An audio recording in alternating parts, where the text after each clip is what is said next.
Seriously, I just had it.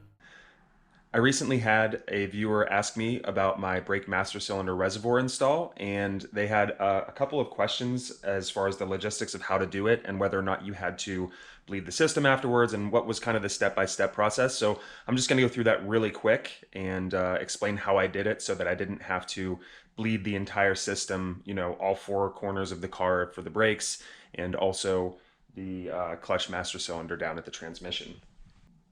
Right here is the new master cylinder reservoir that I installed. The steps that I took to replace this were actually pretty simple. I removed the electrical connection here.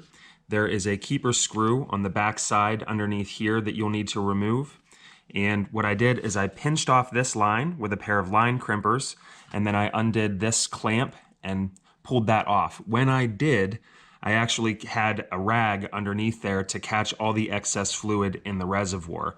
Now, the reservoir itself is actually tiered off into three different sections.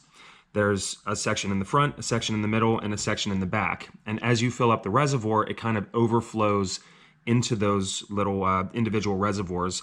And one is for each of the two outlets in the front, and one is for the clutch in the back. So if you think that just unplugging this is going to drain the whole reservoir, you're incorrect. So once you get this crimped off and you pull this hose off, you'll get a rag under there, or even like a glove or a Ziploc baggie to catch the excess fluid. Then you'll take the cap off and you can put a silicone hose down in through there, and you can siphon it out if you have a vacuum siphoner or whatever.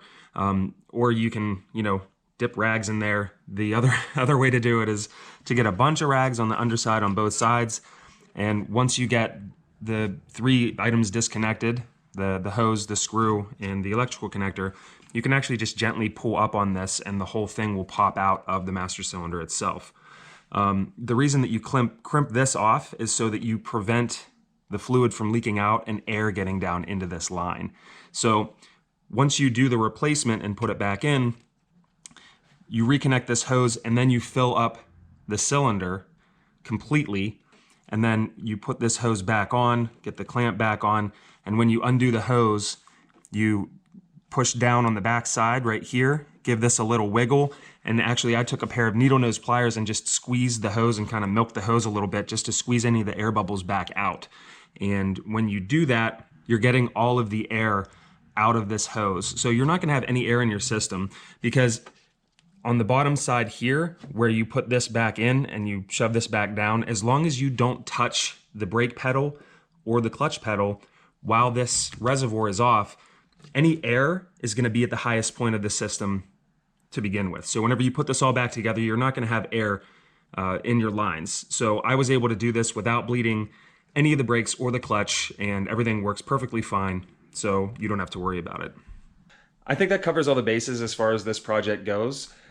It's always a good idea to bleed your system after doing a project like this, but if you do it properly, it's not really necessary. So just something to keep in mind whenever you're doing this. If you do have air in your system at the end of this project, you'll notice right away, because you won't be able to get it into gear as far as using the clutch, because there just won't be enough pressure in the hydraulic system to disengage the clutch.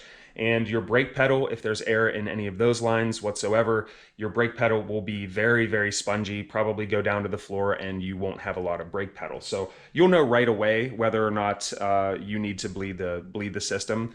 I didn't have to. Like I said, this is just the way that I did it. I ended up not needing to. So with that, good luck in your project. I hope this video helped you out and explained things a little bit better. So with that, thank you very much for watching. Don't forget to like and subscribe, and we'll see you in the next one.